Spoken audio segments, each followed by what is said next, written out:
and one. What are you doing? I'm doing chair squats. They're like the most amazing things on the planet. Honestly.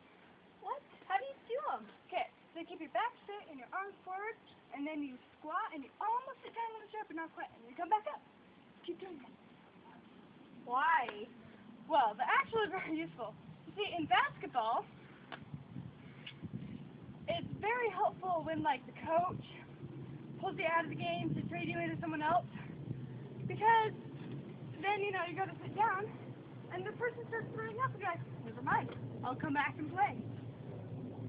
Instead of, you know, like, slouching, it's like, oh, they're throwing up. Get back up. It's just a pain. Or, like, if someone takes your chair, you're sitting down, it's like, woo, hey, chair please, and you can sit down. So things are very, very helpful. They are. I want to do Woo! And one, and two, and one, and two. Good night, stop it.